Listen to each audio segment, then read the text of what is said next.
Ассалаумағалейкум, баршаңызға арнаған қош келдіңіздер.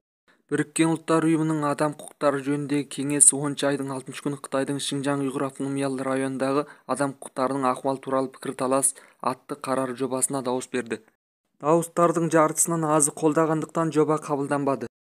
Қарар жобасын ақш, Ұлыбритания, Канада және басқа да батыс елдері келесі жылы наурызда адам құқықтары кеңесінің кезекті 52-ші сессиясында Шинжаң ұйғыр автономиялы районындағы адам құқықтарының ахуалы туралы пікірталас өткізуге тырысып ұсынған болатын. Биыл 31 тамызында Біріккен ұлттар ұйымының адам құқықтары жөніндегі жоғарғы комиссарының кеңсесі Қытайдың Шинжаң ұйғыр автономиялы районындағы адам құқықтарының жағдайы туралы мәлімдеме жасады. Ұйғырларға және басқа мұсылман азшылыққа қарсы адам құқықтарының өрескел бұзылулары орын алғанын алға тартты. 47 ел мүше болған адам құқығы кеңесінде бұл ұсынысты 17 ел қолдап, 19 ел қарсы шығып, 11 ел қалыс қалды.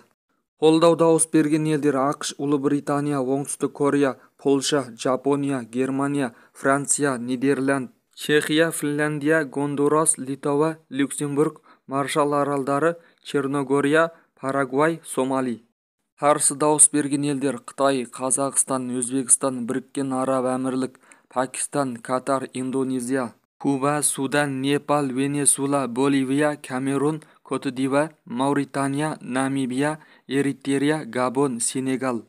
Қалыс қалған елдер Үндістан, Аргентина, Малайзия, Армения, Украина, Бразилия, Мексика, Бенин, Гамбия, Ливия, Малави. Қалайық арнаға тіркеліңіздер, видеоны бөлісіңіздер, лайк басыңыздар, пікір қалдырыңыздар. Сіздердің лайк басып, пікір қалдырып бөліскендеріңіз біз үшін үлкен қолдау. Келесі кездескенше күн жақсы болғай.